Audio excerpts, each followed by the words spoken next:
نحمده ونصلي على رسوله الكريم اما بعد فاعوذ بالله من الشیطان الرجیم بسم اللہ الرحمن الرحیم یا ایھا الذین آمنوا توبوا الی اللہ توبۃ نصوحا عسى ربکم ان یکفر عنکم سیئاتکم ویدخلکم جنات تجری من تحتها الانہار یوم لا یخزی اللہ النبی والذین آمنوا معہ نورهم يسعى بين أيديهم وبأيمانهم يقولون ربنا أتمم لنا نورنا واغفر لنا إنك على كل شيء قدير يا أيها النبي جاهد الكفار والمنافقين واغلظ عليهم ومأواهم جهنم وبئس المصير صدق الله العظيم رب اشرح لي صدري ويسر لي أمري واحلل عقدة من لساني يفقهوا قولي اللهم ربنا الہمنا رشدنا واعذنا من شرور انفسنا اللهم اغفر لنا وارحمنا اللهم ارحمنا بالقرآن العظیم واجعله لنا اماما ونورا وہدى ورحمة آمین یا رب العالمین۔ سورہ تحریم کے دوسرے رکوع کی جو پہلی آیت ہے اس کا بڑا حصہ تو ہم پڑھ چکے ہیں، لیکن اس میں ایک مضمون ابھی باقی رہ گیا ہے، اور اس کے ضمن میں ایک خاتون نے مجھے خط بھی لکھا تھا کہ بار بار اخبارات کے اندر ایسی اپیلیں آتی ہیں کہ لوگوں کو اجتماعی توبہ کرنی چاہیے۔ تو اجتماعی توبہ کا طریقہ کیا ہے؟ اس میں بھی جو ہمارے ہاں جو رسومات ہیں اس کے حد درجے میں، جیسے کہ آیت کریمہ کا 1.25 لاکھ کا ورد ہے، یا یہ کہ استغفر اللہ ربی من کل ذنب واتوب الیہ کی تسبیحات ہیں، اسی طرح لوگوں کے ذہن میں یہ بات بیٹھ گئی ہے کہ باہر جا کر میدان میں سب لوگ گڑ گڑا کر اللہ تعالیٰ سے معافی مانگیں، توبہ کریں تو یہ گویا کہ اجتماعی توبہ ہوگی۔ یہ بھی بڑا غلط تصور ہے۔ اجتماعی توبہ کیا ہوگی؟ یہ انفرادی توبہ سے شروع ہوگی،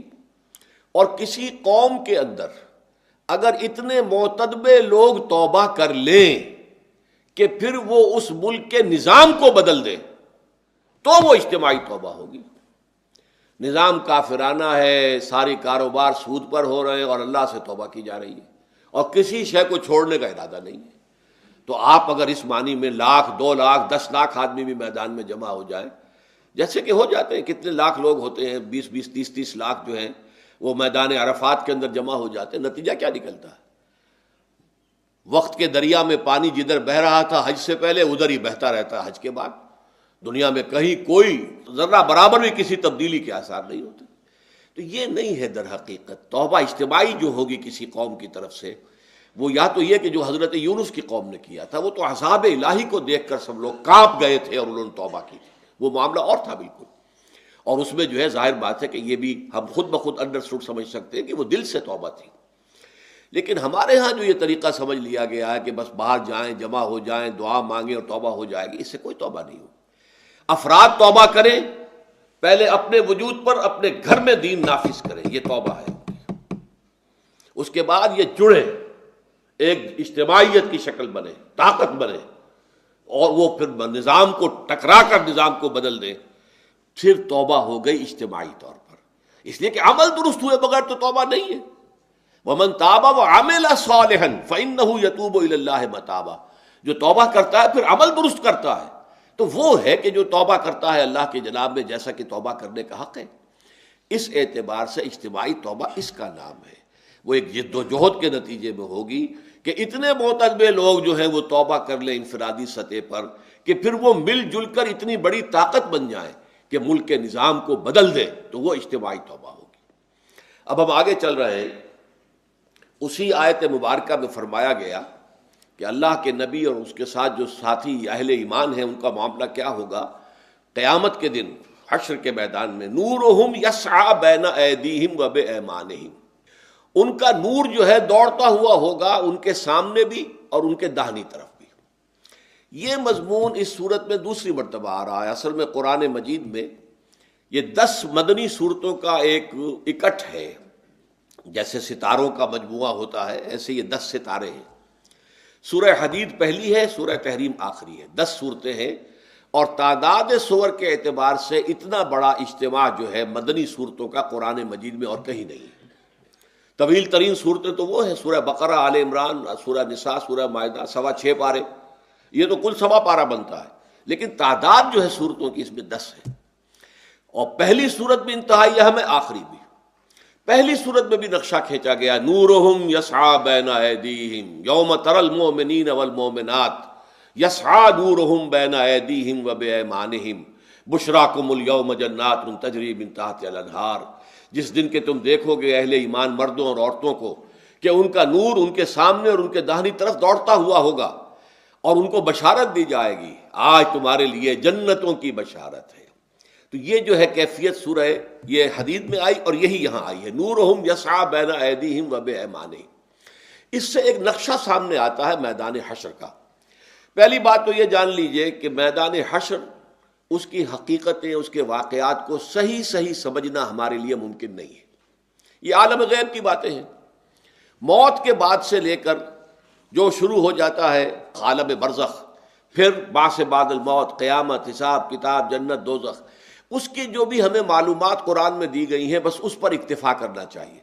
اس کی زیادہ باریکیوں میں نہیں جانا چاہیے، اس لیے کہ اس کی اصل حقیقت ہم نہیں جان سکتے۔ وہ تو وہیں جائیں گے تو کھلیں گی باتیں کہ ہاں یہ بات تھی جو فرمائی گئی تھی، یہ بات تھی جو کہی گئی تھی۔ تو نقشہ کچھ ایسا سامنے آتا ہے کہ ایک تو معاملہ ہوگا کافر اور مسلم کے درمیان تقسیم ہو جائے گی، یہ کفار تھے جائیں جہنم میں سیدھے سیدھے، یہ مسلمان ہیں۔ اب مسلمانوں میں پھر واقعی جو سچے مسلمان ہیں اور جو جھوٹ موٹ کے مسلمان بنے ہوئے، ان کے دل میں حقیقی ایمان نہیں ہے، منافق ہیں، اب ان میں بھی ایک سکریننگ کی جائے گی، ایک چھلنی لگائی جائے گی تاکہ منافق ایک طرف رہ جائیں اور جو اہل ایمان حقیقی ہے وہ آگے نکل جائے۔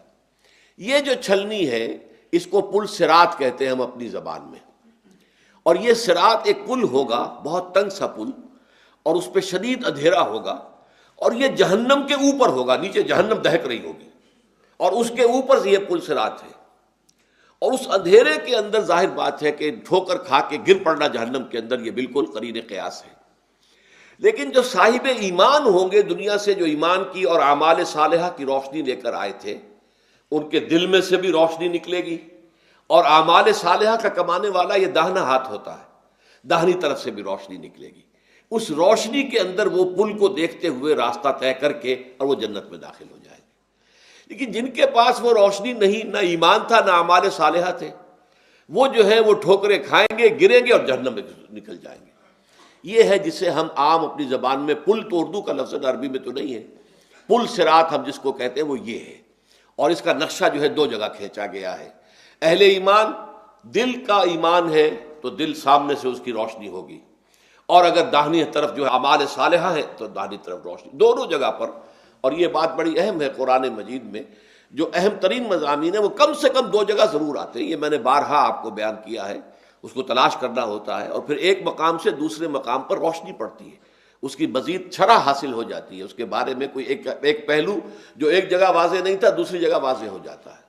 چنانچہ سورہ حدید میں واضح ہو جاتا ہے کہ یہ منافقین کو چھلنی میں اس سے نکالنے کے لیے در حقیقت اللہ تعالیٰ یہ پروسیس کرے گا۔ اس کی حقیقی شکل کیا ہوگی یہ تو وہیں جا کر معلوم ہوگا، لیکن یہ کہ دو مقامات پر اس کا تذکرہ اجمالاً میں نے اس کا نقشہ آپ کے سامنے کھینچ دیا ہے۔ اب اس میں یہ نوٹ کیجئے کہ ایمان اور اعمال صالحہ کے مراتب بے شمار ہیں۔ کسی کا ایمان ابو بکر صدیق والا ایمان ہے رضی اللہ تعالی عنہ، کسی کا ایمان ایک ادنا صحابی کا ایمان ہے، کسی کا ایمان ہم میں سے کسی شخص کا ایمان ہے، تو زمین و آسمان کا فرق ہوگا۔ اسی اعتبار سے اس نور کی انٹینسٹی ہوگی، اتنا ہی زیادہ زوردار نور جو ہے انہیں عطا ہوگا۔ چنانچہ حضور نے فرمایا کہ کچھ لوگوں کو تو بس اتنا نور ملے گا کہ ان کے قدموں کے آگے روشنی ہو جائے گی۔ یہ گویا کہ بہت عمدہ مثال ٹارچ کی روشنی جو ہے، اگر آپ جا رہے ہوں کسی پگڈنڈی پر سے اور خطرناک راستہ ہے اور وہاں سانپوں کے ہونے کا بھی اندیشہ ہے اور سب کچھ ہے، تو آپ کے لیے ٹارچ کتنی بڑی نعمت ہوگی اس وقت رات کی تاریکی کے اندر، چاہے ہلکی سی اس کی روشنی ہے لیکن بہرحال قدم کے آگے تو نظر آ رہا ہے نا کہ آگے کیا ہے، کوئی گڑھا تو نہیں ہے، کوئی کسی سانپ کا بل تو نہیں ہے، کوئی اور کھائی تو نہیں ہے، یہ تو نظر آ رہا ہے نا۔ تو جن لوگوں کو اتنی بھی روشنی مل جائے کہ وہ جیسے ٹارچ کی روشنی ہو کہ قدموں کے آگے روشنی ہو، وہ بھی بہت ہی کامیاب ہوں گے، بہت کامیاب ہوں گے، بہت کامیاب ہوں گے۔ لیکن کچھ لوگوں کو ایسی روشنی ملے گی، حضور فرماتے ہیں کہ ان کا نور جو ہے مدینے سے صنعاء تک روشنی پہنچ رہی ہوگی۔ مدینہ منورہ کہاں ہے؟ صنعاء یمن کا دارالخلافت ہے۔ مدینے سے صنعا تک روشنی پہنچے گی، ایسے بھی اہل ایمان ہوں گے جن کے نور ایمان کی روشنی وہاں تک پہنچ رہی ہوگی۔ یہاں پر اب اس کا نقشہ کھینچا گیا ہے، جو میرے جیسے آپ جیسے لوگ ہوں گے جن کو اللہ تعالیٰ وہ تھوڑا سا نور بھی عطا کر دے تو بہت بڑی کامیابی اور بہت بڑی ہمارے لیے فوز اور رشد کی بات ہوگی، تو وہ پھر دعا کریں گے جب دیکھیں گے دوسروں کا نور اتنا روشن، اتنا روشن، ابو بکر صدیق کا نور اتنا کہ وہ مدینے سے پہنچ رہا ہے صنعا تک، تو وہ کہیں گے یقولون ربنا اتمم لنا نورنا، دعا کریں رب، اے رب ہمارے نور کو بھی کامل فرما دے، یہ تیرا عطا کیا ہے اور تو نے ہمیں یہ نور دیا ہے، یہ بڑی ہلکی انٹینسٹی کا ہے، اے اللہ تو اپنے فضل و کرم سے ربنا اتمم لنا نورنا، ہمارے لیے ہمارے اس نور کی تکمیل کر دے، اسے بھی مکمل کر دے، واغفر لنا، اور یہ کیسے ہوگا کہ ہمارے گناہوں کی وجہ سے یہ نور جو ہے مدھم ہوا ہے، لہٰذا معاف فرما دے، مغفرت فرما دے، ہمارے گناہوں سے درگزر فرما، وہی چادر رحمت جو ہے اس میں ڈھانپ لے، انک علی کل شیء قدیر، یقیناً تو ہر چیز پر قادر ہے، تجھے اختیار حاصل ہے، تو کسی کو بخشنا چاہے یغفر لمن یشاء ویعذب من یشاء واللہ علی کل شیء قدیر، اللہ بخش دے گا جس کو چاہے گا اور عذاب دے گا جس کو چاہے گا۔ یہ نہیں کہ میں کہوں میں تو بڑا نیکوکار تھا، بڑے کام کر کے آیا ہوں تو مجھے کیسے جہنم میں ڈالے، اللہ کا اختیار ہے، میں تو اس کی ملکیت ہوں، جیسے آپ اپنی بکری کو جب چاہیں ذبح کریں، گوشت کھا جائیں، اس کا آپ کی ملکیت ہے، اللہ تعالی ہمارا مالک ہے، ہمارا رب ہے، آقا ہے، جو چاہے کرے، لیکن یہ ہے کہ اللہ جو ہے نیکوکاروں کو جزا دے گا، بدکاروں کو سزا دے گا، یہ اس کا قانون ہے، کرے گا یہ، لیکن اختیار اس کا ہے، جس کو چاہے بخش دے، جس کی چاہے کوتاہیوں کو، کمیوں کو، تقصیرات کو کنڈون کر دے۔ تو ربنا اتمم لنا نورنا واغفر لنا انک علی کل شیء قدیر، آمین یا رب العالمین۔ اب اس کے بعد اگلی آیت جو ہے یہ بھی پھر ان آیات میں سے ہے جو قرآن مجید میں 2 مرتبہ بین ہی انہی الفاظ میں آئی، یہ سورہ توبہ میں بھی آیت وارد ہوئی ہے بین ہی انہی الفاظ میں، اور یہاں بھی آ رہی ہے یا ایھا النبی جاہد الکفار والمنافقین واغلظ علیہم ومأواہم جہنم وبئس المصیر، اے نبی جہاد کیجئے کافروں کے خلاف بھی اور منافقین کے خلاف بھی، واغلظ علیہم، ان پر سختی کیجئے، ومأواہم جہنم، ان کا ٹھکانہ جہنم ہے، وبئس المصیر، اور وہ بہت ہی بری جگہ ہے لوٹنے کے لیے، جانے کے لیے۔ اس آیت کا، اور جیسا کہ میں نے عرض کیا بین ہی یہ آیت سورہ توبہ میں بھی ہے، اس کا پس منظر کیا ہے؟ دیکھیے ہر شخص کو اللہ تعالیٰ نے ایک مزاج عطا کیا ہے، نبی اکرم صلی اللہ علیہ وسلم کے مزاج میں نرمی بہت تھی، شفقت، نرمی، رحمت، سختی نہیں تھی، غلظت نہیں تھی، بلکہ نرمی، رحمت، رافت، اور اس میں ایک یوں سمجھیے کہ حد اعتدال سے بھی تجاوز تھا۔ اور یہی بات نوٹ کیجئے کہ حضور کی شخصیت کا ایک پرتو کامل جو ہے، مکمل، وہ حضرت ابوبکر صدیق رضی اللہ تعالی عنہ کی شخصیت ہے، ان میں بھی رحمت، شفقت، رافت، رقت، کسی کو تکلیف میں دیکھ کر تڑپ اٹھنا، یہ چیزیں جو ہے یہ حضرت ابوبکر کی شخصیت میں بھی بہت تھی، بہت گہری تھی۔ اس لیے حضور کے جو الفاظ آتے ہیں ارحم امتی بے امتی ابو بکر، میری امت میں امت پر سب سے زیادہ رحیم اور شفیق ابو بکر ہے، وہ اشدہم فی امر اللہ عمر، ہاں اللہ کے معاملات کے اندر شدید ترین جو ہے میری امت میں وہ عمر ہے، وہ اکثرہم حیاء عثمان، اور حضرت عثمان کی شخصیت کے اندر حیا کا غلبہ تھا بہت، یہی حیا کا غلبہ تھا جو اس حد تک پہنچ گیا میں تیار نہیں ہوں کہ اپنی جان بچانے کے لیے کسی ایک کلمہ گو کی جان لوں، یہ بھی وہی حیا کا غلبہ تھا، انتہائی غلبہ تھا۔ وَأَقْضَاهُمْ عَلِي، معاملہ فہمی اور صحیح فیصلہ کرنا، اس کی صلاحیت سب سے زیادہ بڑھ کر اللہ نے حضرت علی کو دی تھی رضی اللہ تعالی عنہم اجمعین وارضاہم۔ تو حضور کی شخصیت میں جو یہ رافت اور رحمت اور شفقت اور نرمی یہ تھی، اس سے پھر فائدہ اٹھاتے تھے خاص طور پر منافقین۔ غلطی کی ہے، بس حضور بس معاف کر دیجئے، بس معاف کر دیے جاؤ، جھوٹا بہانہ کر رہے ہیں اور حضور کو معلوم ہے جھوٹ بول رہا ہے یہ، لیکن نہیں، جاؤ، اچھا ٹھیک ہے جاؤ۔ آپ جیسے کہ حضرت مسیح علیہ السلام کا واقعہ آتا ہے کہ ایک چور کو آپ نے دیکھا چوری کرتے ہوئے، اسے پکڑا ہے جس کو کہتے ریڈ ہینڈڈ، لیکن اس نے کہا میں تو نہیں چوری کر رہا تھا، کہ اچھا بھائی تو شاید میری آنکھ نے غلط دیکھا ہوگا۔ اب یہ بھی ایک ہے کہ میری آنکھ نے یہی مجھے دکھایا تھا کہ تم چوری کر رہے ہو، اگر تم کہہ رہے ہو کہ نہیں کر رہے تھے تو ٹھیک ہے، تم ٹھیک ہے کہتے ہوگے۔ یہ جذبہ ایک ہوتا ہے یہ اپنی شخصیت کے اندر، تو حضور کے اندر چونکہ یہ شخصیت میں اس کا غلبہ تھا، تو اس کا فائدہ منافقین اٹھاتے تھے۔ منافقین کے خلاف ایک تو یہ جان لیجئے کہ ایک بیریئر یہ تھا کہ چونکہ اسلام کی حفاظت انہیں حاصل تھی، وہ اپنے آپ کو مسلمان ڈکلیئر کرتے تھے، لہذا ان کے خلاف جو ہے اقدام کرنا مشکل تھا، اس لیے کہ مسلمان ہیں، دعویٰ تو کر رہے ہیں۔ اب دل میں اتر کر عام مسلمان تو نہیں دیکھ سکتے نا، حضور کو تو معلوم تھا کہ کون شخص منافق ہے، لیکن یہ کہ یہ تو حضور کا ذاتی علم ہے کہ جو غیب سے اللہ تعالیٰ کے ذریعے سے آپ کو حاصل ہو گیا۔ لیکن آپ کو معلوم ہے کہ دنیا کا اصول کیا ہے، justice should not only be done, it should also appear to have been done. عدل و انصاف صرف کیا ہی نہیں جانا چاہیے بلکہ نظر آنا چاہیے کہ واقعی عدل و انصاف کیا گیا ہے۔ کوئی آپ کا جس نے آپ الزام لگا رہے ہیں اسے موقع پورا دیجیے اپنی صفائی کا موقع دیں، اور معلوم ہو کہ واقعتاً اس کے خلاف جرم ثابت ہو گیا۔ یہی وجہ کہ اصول ہے عدلیہ کے اندر کہ اگر جج کا کوئی ذاتی علم ہے کسی مقدمے کے اندر تو وہ جج پھر اس مقدمے کی سماعت نہیں کرتا، اسے تو پھر گواہ کے طور پر پیش ہونا چاہیے کسی اور جج کے سامنے، چونکہ اس کا ذاتی علم ہے۔ جج کا کام جو ہے وہ اپنے ذاتی علم کی بنیاد پر فیصلہ کرنا نہیں ہے۔ تو اسی حوالے سے حضور صلی اللہ علیہ وسلم جو ہے اب ان منافقین کے خلاف کوئی کارروائی نہیں کرتے تھے۔ پھر وہاں پہ عرب میں جو قبائلی عصبیتیں تھیں ابھی وہ اتنی گہری تھیں کہ اگر کسی منافق کے خلاف اقدام کرتے تو اس کا قبیلہ کھڑا ہو جاتا۔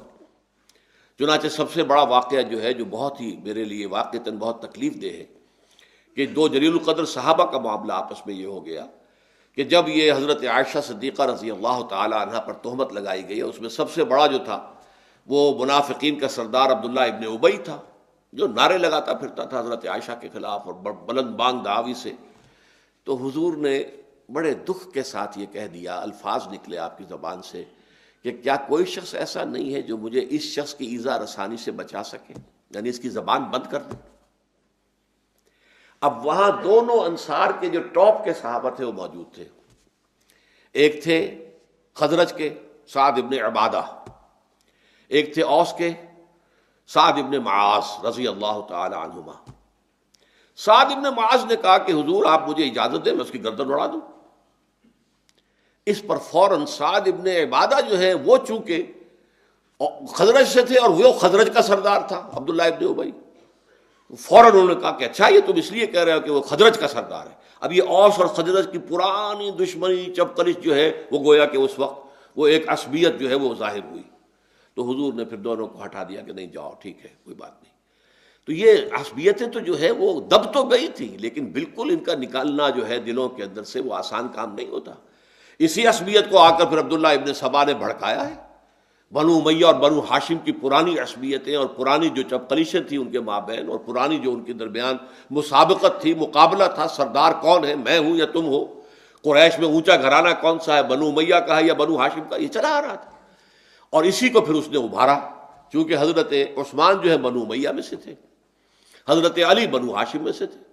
کہ حق تو علی کا ہے، بلکہ اس نے کہا کہ ابو بکر اور عمر بھی غاصب تھے رضی اللہ تعالی عنہما، اللہ تعالیٰ معاف فرمائے اس جملے کو ادا کرنے پر بھی اپنی زبان سے، لیکن اس کی بات کہہ رہا ہوں، نقل کر رہا ہوں کہ غاصب تھے۔ آج بھی شیعہ کہتے ہیں غاصب تھے وہ، اس لیے کہ بنو عدی میں سے تھے حضرت عمر، بنو تیم میں سے تھے حضرت ابو بکر، لیکن یہ غنیمت تھی کہ نہ کوئی قریش میں نہ کوئی بنو ہاشم میں سے تھا ان دونوں میں سے، اور نہ بنو امیہ میں سے، لہٰذا وہ بنو امیہ اور بنو ہاشم کی جو چپقلش پرانی تھی وہ وہاں کوئی نہیں اٹھا سکتا تھا۔ لیکن حضرت عثمان کے بارے میں جو ہے یہ موقع مل گیا، اور پھر جو فتنہ ہوا الفتنۃ الکبریٰ، حضرت عثمان شہید ہوئے اور پھر 1,00,000 کے قریب مسلمان ایک دوسرے کی تلواروں اور نیزوں سے ختم ہوئے۔ تو یہ عصبیت، تو منافقین کے خلاف جو ہے اس عصبیت قبائلی کی بنا پر بھی کوئی اقدام نہیں ہو سکتا تھا۔ لیکن یہ آخری دور میں آ کر، اور یہ چونکہ سورہ توبہ میں یہ آیت آئی ہے اور اس میں جو ہے غزوہ تبوک سے واپسی پر نازل ہو رہی ہے، آپ کو حکم دیا گیا، اور معلوم ہوتا ہے یہ صورت بھی اسی زمانے میں نازل ہوئی کہ حضور سے فرمایا گیا کہ اب سختی کیجئے، کم وقت میں جو بھی ہو، یا ایھا النبی جاہد الکفار والمنافقین، ان کفار کے خلاف تو جہاد ہو ہی رہا ہے، مسلسل ہو رہا ہے، 10 سال سے ہو رہا ہے، لیکن اب آپ منافقین کے خلاف بھی جہاد کیجئے۔ لیکن یہاں یہ نوٹ کیجئے کہ جاہد کا حکم آیا ہے، لیکن منافقین کے خلاف کوئی فوج کشی نہیں ہوئی، کوئی منافق قتل نہیں کیا گیا، تو یہاں جہاد کے معنی قتال کے نہیں ہے، یعنی ان کے خلاف جد و جہد، ان کے خلاف سٹرگل، ان کو دبانا، ان کو اور کچھ سزائیں دینا۔ چنانچہ یہی بات ہے کہ جب غزوہ تبوک سے واپس حضور آئے ہیں، اور وہ جو عام طور پر ایک حدیث بیان ہوتی ہے کہ رجعنا من الجہاد الاصغر الی الجہاد الاکبر،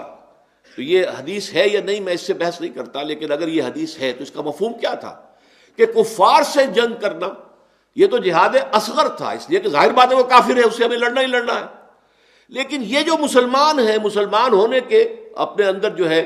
وہ انہوں نے ڈھال لے رکھی ہے اپنی جان اور مال کے بچاؤ کے لیے، تو ان کے خلاف اب جہاد جو ہمیں کرنا ہے وہ جہاد اکبر ہے، کیونکہ اس میں قبائلی عصبیتوں کے بھی ابھر آنے کا اندیشہ موجود ہے کہ مسلمانوں کے اپنے اندر وہ قبائلی عصبیت ابھر آئے، تو یہ جہاد اکبر ہوگا۔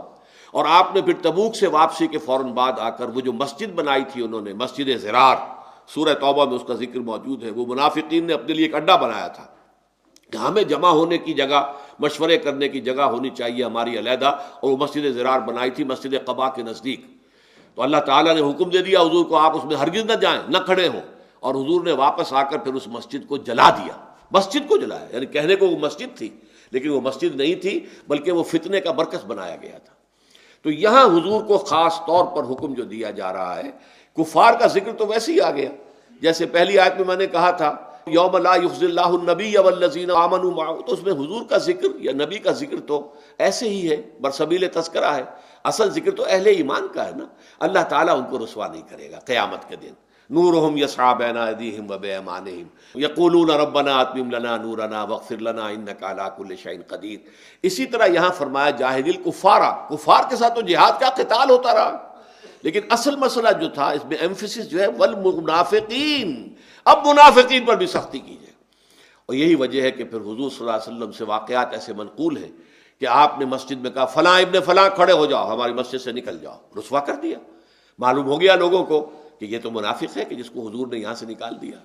تو 25-30 آدمی ایسے تھے کہ جن کو اس طریقے سے آپ نے نام بنام پھر جو ہے ان کا پردہ چاک کیا، ان کے نفاق کا، اور نکال دیا تاکہ سب کو معلوم ہو جائے کہ یہ منافق تھے، اور ان کا مرکز جو انہوں نے بنایا تھا اسے جلا دیا۔ تو یا ایھا النبی جاہد الکفار والمنافقین واغلظ علیہم، اب اس کا سختی کیجئے ان پر، اس کا ایک تعلق اس صورت کے مجموعی مضمون سے کیا بنتا ہے؟ بظاہر تو یہ نظر آتا ہے اس صورت میں منافقین کا، کفار کا تذکرہ کرنے کی تو کوئی خاص ضرورت نہیں تھی۔ وہ یہ ہے کہ آپ کے اپنے گھر میں بھی تو منافق ہو سکتا ہے کہ نہیں؟ منافق کو آسمان سے تو نہیں اترتا، ہو سکتا ہے ایک بھائی جو ہے وہ مومن صادق ہے، ایک بھائی منافق ہے،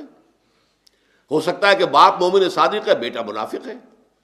لہذا یہ جو گھریلو زندگی چلی آ رہی تھی، یا ایھا الذین آمنوا قوا انفسکم واہلیکم نارا، اہل ایمان اپنے آپ کو اور اہل و عیال کو آگ سے بچاؤ، اور دیکھو تمہارے اپنے اہل و عیال میں کہیں کوئی منافق تو نہیں ہے کسی کا اگر ایسا ہے تو وہ رافت جو تمہارے دل میں اس کے لیے ہے، بیٹے کے لیے، بھائی کے لیے جو محبت ہے فطری ہے، وہ آڑے نہیں آنی چاہیے۔ حدود خداوندی اور دین کے معاملے میں تمہیں سختی کرنی چاہیے، اور یہ سختی در حقیقت اولاد کی تربیت کا بھی ایک جز ہے، جہاں نرمی ہو، شفقت ہو۔ انہیں کھانے کو ہمارے ہاں کہا جاتا ہے یہ محاورے کے طور پر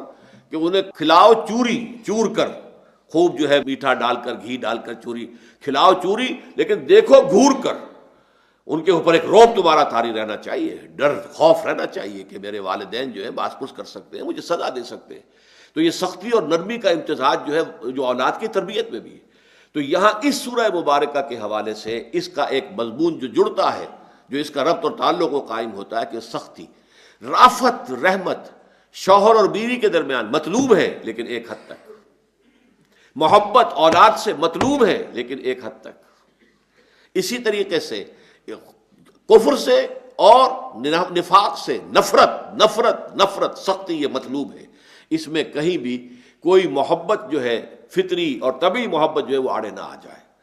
ماواہم جہنم، ان کا ٹھکانہ بالآخر جہنم بننا ہے۔ سختی، بدترین سختی جو ہے وہ اس کا وہ نشانہ بنیں گے اور اس کی غذا بنیں گے۔ وبئس المصیر، اور وہ بہت ہی برا ٹھکانہ ہے، لوٹنے کی جگہ، سارا یسیرو، وہ بہت ہی بری جگہ ہے جہاں پہ کہ انسان پہنچے، جہاں جھونک دیا جائے، ڈال دیا جائے۔ تو یہ آیہ مبارکہ جو ہے یہ بھی ایک اسلامی تحریک کے ضمن میں، ایک انقلابی جد و جہد کے ضمن میں بہت اہم ہے کہ اس معاملے میں بھی انسان کے دل کے اندر ایک طرح کی سختی پیدا ہے. وَغْلُظْ عَلَيْهِمْ، اور وہ یہ کہ اس میں کوئی جو بھی فطری یا طبعی محبتیں ہوتی ہیں وہ آڑے نہ آنے پائیں اللہ تعالیٰ کے احکام کے، جیسا کہ سورہ توبہ میں کہا گیا وَالْحَافِظُونَ لِحُدُودِ اللَّهِ، اللہ کے حدود کے محافظ بن کر کھڑے ہو جائیں. نتھنگ ڈوئنگ، ہم اس میں کوئی کمی بیشی نہیں ہونے دیں گے. یہ گویا کہ خدائی جو ہے فوجدار بن کر ہر بندہ مومن کو رہنا چاہیے. بارک اللہ لی ولکم فی القرآن العظیم ونفعنی وإیاکم بالآیات والذکر الحکیم.